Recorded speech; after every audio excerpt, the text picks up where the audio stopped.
भारत के इतिहास में 1947 का साल हमेशा एक जख्म की तरह याद किया जाएगा। आजादी का वह सपना जिसे देशवासियों ने अपनी आंखों में पाला था, वह सपना पूरा तो हुआ, लेकिन उसकी कीमत इतनी भारी थी कि करोड़ों लोगों की जिंदगी बदल गई।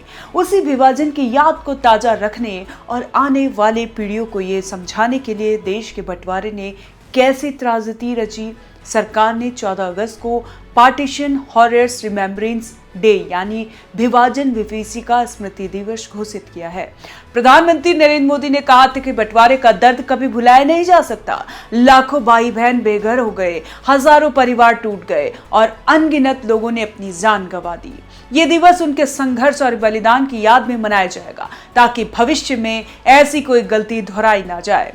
इसी कड़ी में एनसीईआरटी ने भी स्कूलों में एक विशेष मॉड्यूल शामिल किया है जो क्लास 6 से क्लास 8 तक के बच्चों को पढ़ाया जाएगा। इसमें बताया जाएगा कि बंटवारा केवल एक राजनीतिक फैसला नहीं था, बल्कि ये इंसानी त्रासदी थी जिसने लाखों घरों को उजाड़ दिया। मॉड्यूल के अनुसार भारत का बंटवारा किसी एक इंसान की वजह से नहीं हुआ था। इसके लिए 3 बड़े पक्ष जिम्मेदार थे। मोहम्मद अली जिन्ना, जिन्होंने बंटवारे की मांग की, कांग्रेस, जिसने हालात को देखते हुए बंटवारे को स्वीकार कर लिया, और लॉर्ड माउंटबेटन, जिन्होंने इसे लागू किया। ये कहानी केवल राजनीतिक फैसलों की नहीं है, बल्कि गलत सोच और गलत समय पर लिए गए कदमों की भी है। 1940 में लाहौर में मुस्लिम लीग की बैठक में जिन्ना ने साफ कर दिया था कि हिंदू और मुसलमान 2 अलग अलग राष्ट्र हैं।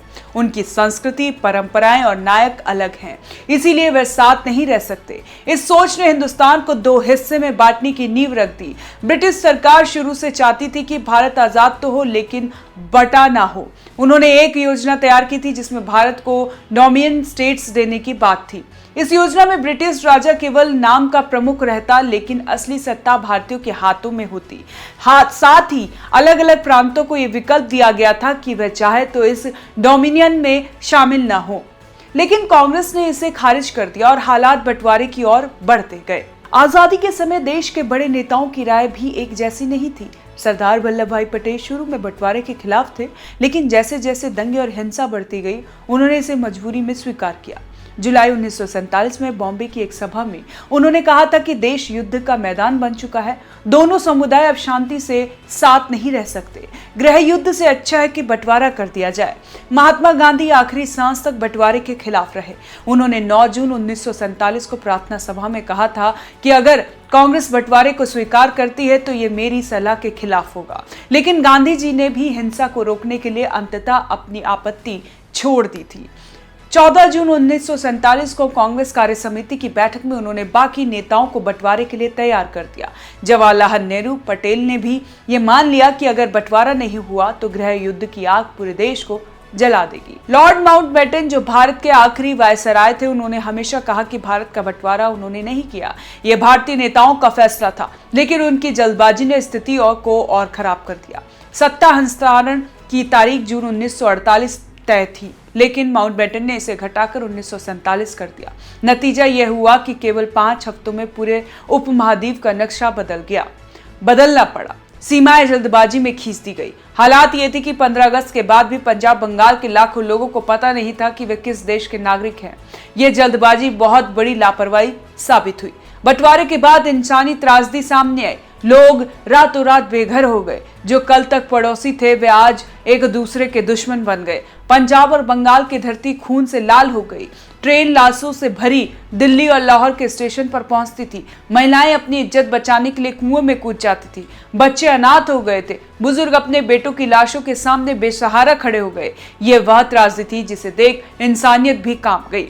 इतिहासकार मानते हैं कि उस समय की हिंसा ने 20वीं सदी के सबसे बड़े मानव कल्याण को जन्म दिया।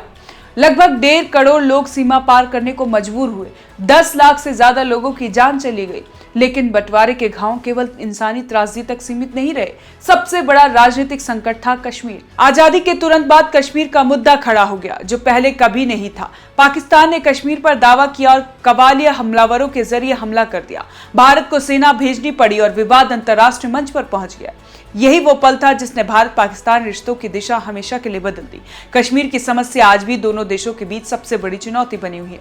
प्रधानमंत्री मोदी ने जब विभाजन विभीषिका स्मृति दिवस की घोषणा की तो उसका मकसद केवल पुराने जख्म कुरेदना नहीं था। असल मकसद था कि आने वाली पीढ़ियां यह समझे कि बंटवारा केवल नक्शे पर बनी एक लकीर नहीं था, ये लकीर लाखों परिवार की जिंदगी को दो हिस्से में बांट गई। इस दिन को मनाने का उद्देश्य यही है कि देश के छात्र और समाज जाने कि विभाजन के कारण लोगों ने कितनी मुश्किलें झेली थी और हमें उससे क्या सबक लेना चाहिए।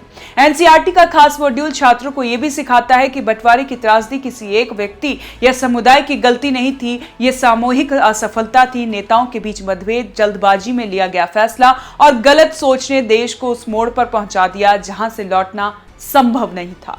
छात्रों को यह भी बताया जाएगा कि इतिहास से सीख लेना जरूरी है। अगर हम यह याद रखें कि नफरत और हिंसा से केवल बर्बादी मिलती है तो शायद भविष्य में हम ऐसी गलतियां से बचें। आजादी का जश्न मनाना जरूरी है, लेकिन यह याद रखना भी जरूरी उतना ही है कि उस आजादी की कीमत क्या थी। 14 अगस्त को मनाया जाने वाला स्मृति दिवस हमें यही याद दिलाता है कि आज का भारत जिन कठिनाइयों और बलिदानों पर खड़ा है उन्हें कभी भुलाया नहीं जा सकता। कैसी लगी आपको ये जानकारी हमें कमेंट कर जरूर बताएं और देखते रहें one nation one group news.